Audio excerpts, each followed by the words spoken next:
حضرت ابو ہریرہ فرماتے ہیں رضی اللہ تعالیٰ عنہ کہ بھوک کی شدت سے میری کمر دوری ہو گئی، تو میں ڈرا کہ کوئی مجھے نقصان نہ ہو، تو مسجد نبوی کے ایسے گوشے پہ بیٹھ گیا جہاں لوگوں کا گزر ہوتا تھا۔ میرا خیال یہ تھا کہ کوئی شخص مجھے دیکھے گا اور دیکھ کر کے پہچان جائے گا کہ مسئلہ کیا ہے، لیکن جو بھی گزرتا سلام کر کے چلا جاتا، شاید اسے جلدی ہوتی، یا پھر ہستی پلکوں کے نیچے غم بھی پلتے ہیں، مگر کون دیکھتا ہے اتنی گہرائی میں۔ میں نے سوچا کہ ایک قدم اور آگے بڑھوں اور آنے والوں سے ہم کلام ہوں، جب میں ان سے بات کروں گا تو میرے لہجے سے وہ میری آواز کی شکستگی سے پہچان جائیں گے کہ میرا مسئلہ کیا ہے۔ تو کہتے ہیں حضرت عمر رضی اللہ تعالیٰ عنہ آئے، میں ان سے کوئی مسئلہ شرعیہ دریافت کیا، لیکن شاید انہیں بھی جلدی تھی، انہوں نے مسئلہ بتایا اور آگے بڑھ گئے۔ میں پریشان تھا کہ حضرت سیدنا صدیق اکبر رضی اللہ تعالیٰ عنہ آئے۔ میں نے ان سے بھی قرآنی آیت کے بارے میں سوال کیا، لیکن وہ بھی جلدی میں تھے اور انہوں نے بس آیت بتائی اور آگے گزر گئے۔ تو فرماتے ہیں کہ میں ایک عجیب کیفیت میں مبتلا بیٹھا تھا کہ ایک جانب سے روشنی اٹھی اور دل و قلب و نگاہ کا مرشد اولین آ گیا۔ تو کہتے ہیں حضور آ گئے،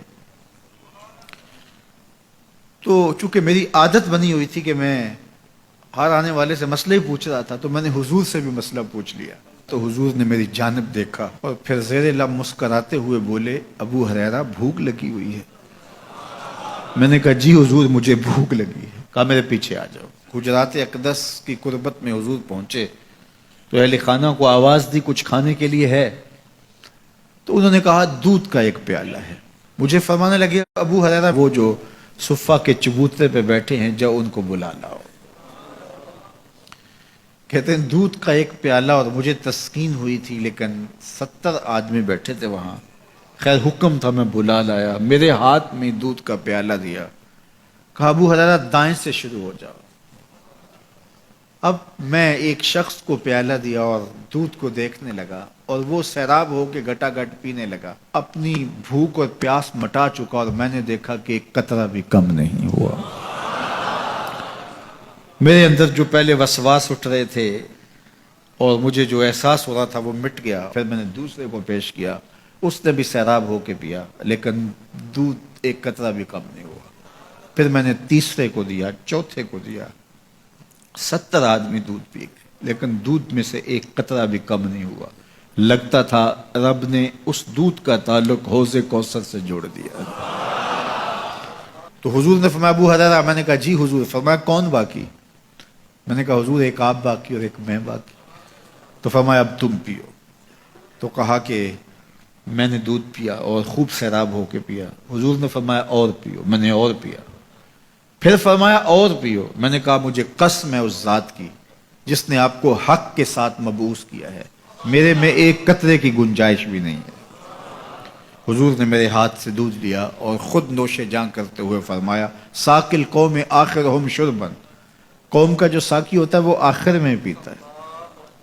تو دودھ کا ایک پیالہ 72 لوگوں کے لیے کافی ہو گیا۔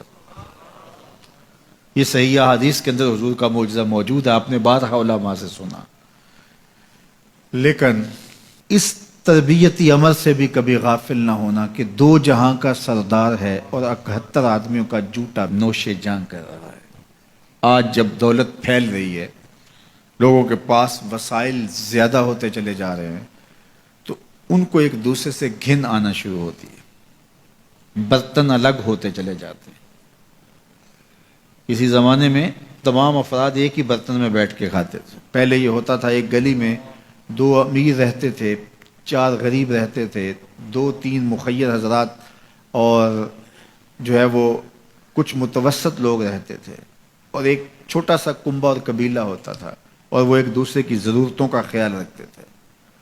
پیسے زیادہ آ گئے تو اب امیروں کو اس گلی سے گھن آنے لگی، تو وہ وہاں سے نقل مکانی کر گئے، انہیں وہاں رہنا اچھا نہیں لگتا۔ یہ بات ذہن میں رکھیے گا کہ ہمارے دین نے ہمیں ایک دوسرے کے دکھ بانٹنے کی تلقین کی ہے، ایک دوسرے کے قریب ہو کے رہیں اور ان کی ضرورتوں کا خیال رکھیں۔ اپنی استطاعت کے مطابق کسی کی عزت نفس کو نقصان پہنچائے بغیر، شہرت، ریا اور کسی اس طرح کی مرض کو اپنے قریب جو ہے وہ نہ آنے دیں، اور لوگوں کی اس مخفی انداز سے مدد کریں کہ ان کی ضروریات پوری ہوں۔ بلکہ میرے حضور نے ارشاد فرمایا، جس شخص نے صدقہ کیا اور اتنے مخفی انداز میں کیا کہ جو دائیں نے خرچ کیا بائیں کو خبر نہیں ہوئی، جب بائیں کو خبر نہیں ہوئی تو ہمسائے کو خبر کیسے ہوگی؟ لیکن یہاں تو 7 اخباروں میں خبر چھپتی ہے کہ فلاں صاحب نے فلاں غریب کی بیٹی کی شادی کی ہے۔ ذرا سوچ، اگر یہاں تیری بیٹی کھڑی ہوتی تو تیرا روح سخن کیا ہوتا؟